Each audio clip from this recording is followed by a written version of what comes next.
Assalamualaikum warahmatullahi wabarakatuh. Perkenalkan, nama saya Ismalia Siti Nur Aziza dengan NIM 1216094. Saya akan menjelaskan tentang dua uji statistik. Yang pertama itu ada uji Friedman, lalu yang kedua ada uji Kruskal-Wallis. Yang pertama ada uji Friedman. Uji Friedman merupakan uji statistik dan parametrik untuk case sampel berhubungan atau berpasangan. Uji ini digunakan sebagai alternatif ketika ANOVA dua arah dalam statistik parametrik tidak dapat dipakai, karena tidak terpenuhinya asumsi yang diharuskan dalam ANOVA dua arah. Tujuan uji ini adalah untuk melihat apakah ada perbedaan pengaruh antar perlakuan.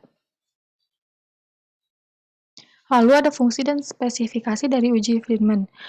Ada dua fungsi dari uji Friedman. Yang pertama untuk menguji perbedaan beberapa keadaan atau perlakuan sampel berpasangan. Yang kedua alternatif untuk ANOVA, yaitu untuk rancangan acak kelompok.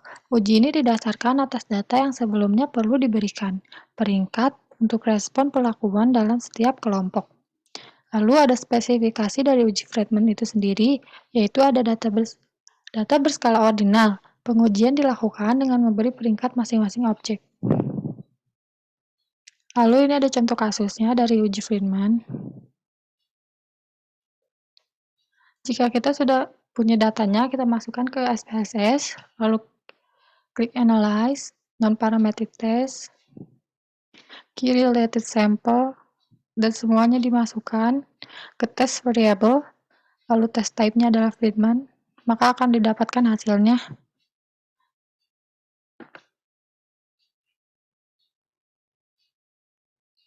Untuk hipotesis penelitiannya adalah adanya perbedaan penilaian juri terhadap kelima masakan yang sama dan tidak sama.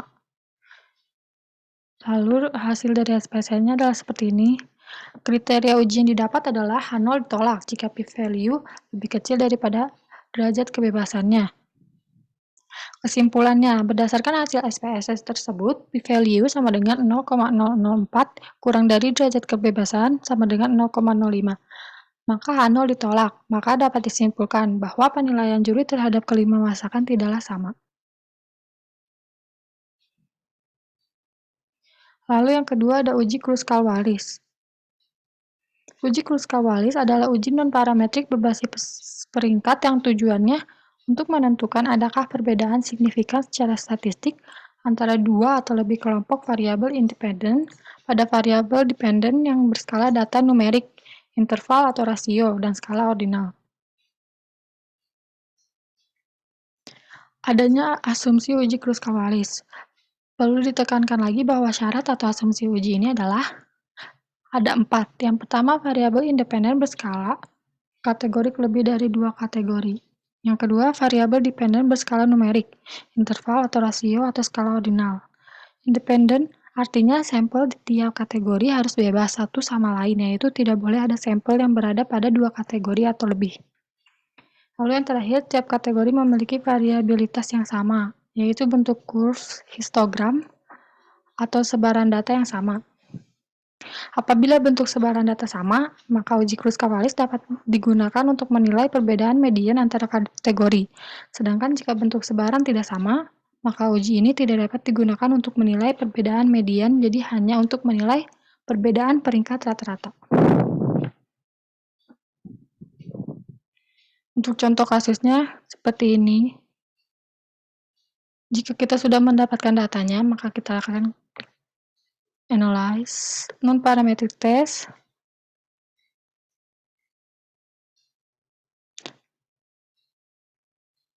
key independent sample, yang kadar kortisol itu masuk ke dalam tes variabel list, dan kelompok masuk ke grouping.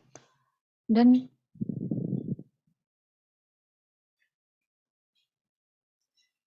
kita klik define range, maksimumnya 1 dan minimumnya 1 dan maksimumnya 3.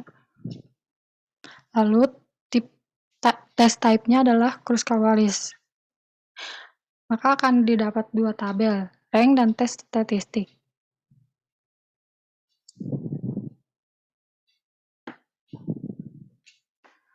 Hipotesis penelitiannya adalah adanya perbedaan di antara skor rata-rata sikap otoriter dari 3 tipe pendidik.